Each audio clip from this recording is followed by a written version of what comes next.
smo delali še eno volilno nedeljo. Ok, pol poklicanih jo je oddelalo, pol pač ne, ker je bilo napovedano slabo vreme. Ali ker je bilo treba, ne vem, na kosilo k babici, ne vem. Ali pa smo doma rekli, da gremo na volitve, pa smo šli raje v gostilno gledati fuzbal. Kakorkoli, od naših vrlih politikov smo slišali tole. Spoštovane državljanke in državljani, vsake volitve so praznik demokracije. Volitve so pomemben praznik in pred nami je še en krog volitev, tako da izkoristimo ga. Če je res tak praznik, zakaj zmer na nedeljo? A ne bilo precej bolj veselo praznovati praznik demokracije na delovnik, kot pa na proste dneve? Glejte, kako praznično je bilo v nedeljo zvečer v tiskovnem središču, ki naj bi bilo epicenter praznovanja. Nič! Po moje so imeli pri sosedovih večji žur, ko je mulcu izpadel prvi zob, pa je čakal na zobno miško. Je bilo nedeljo kaj več življenja vsaj v volilnih štabih kandidatov? Ploskali pa so bolj malo v štabu Milana Brgleza. Večji del večera so namreč na njegov prihod čakali. Nekateri so se v foteljih že prav udomačili. Za čakajoče podpornike je poskrbel s čipsom in praktičnimi darilci, žetoni za nakupovalne vozičke. Žetoni za nakupovalne vozičke? A ste vi že daj slišali za Brglez Market?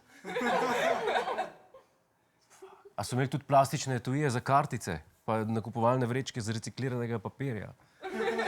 V taki ponudbi ni čudno, da Brglez ni prišel v drugi krog. Je pa prišla gospa, ki ima očitno več žurerske žilice. Da je jutri vse prej kot delovni dan, bi sicer mislili ob prvem pogledu po štabu Pirc Musarjeve. Polni kozarci na vsakem koraku. V primeru, da bi se ti spraznili, pa se hladijo nove steklenice. Nekatere celo v nenaravni velikosti.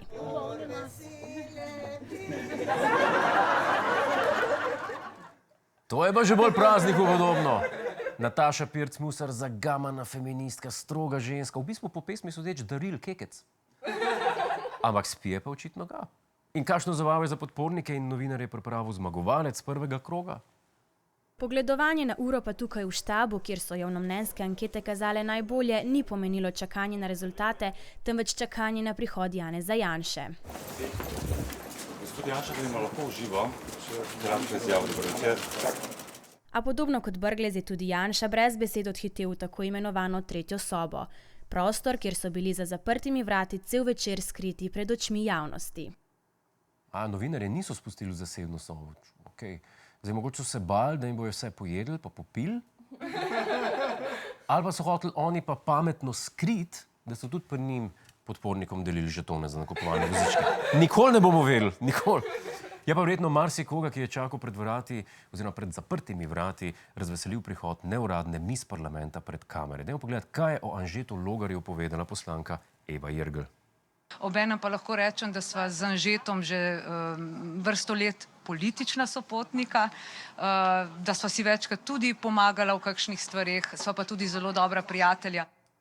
To je prisrčno, odlična PR izjava za volilce in volilke, ne vem pa, če je bila nad njo enako navdušena Logarjeva žena. Kako začne sodelavka tako govoriti o tebi, s življenjskim sopotnicam, ne razumem sicer zakaj, ampak prižgejo vsi alarmi. In kar naenkrat izgovor, do 2 zjutraj sem pomagal pisati interpelacijo z Evo, ne bo več užgal. Ne klavrn rezultat kandidata 2 največjih vladnih strank, ne še bolj klavrna izbira spominkov nista spravila v slabo voljo predsednika vlade in Gibanja Svobode. Ampak na koncu bo zmagovalec, v resnici bo zmagovalka, samo ena. In koga bomo podprli, je popolnoma jasno. Čakajte, a je on opazil, da je v dobrem mestu stavil že na 3. tekmovalca? Ni problema, na koncu mu zadev, nekomu bo že uspelo zmagati. V tem nevnešljem optimizmu smo na volilni večer vprašali tudi analitike. Kaj menite vi? Mislim, najprej se mi zdi, da bi treba opozoriti gledalke pa gledalce, da ima predsednik vlade novo frizuro, no? Sam res! Noben ni tega opazil. Robert Golob se je postrigel. Ne mora sam še nekdo razložiti, kako se glavnik uporabljal.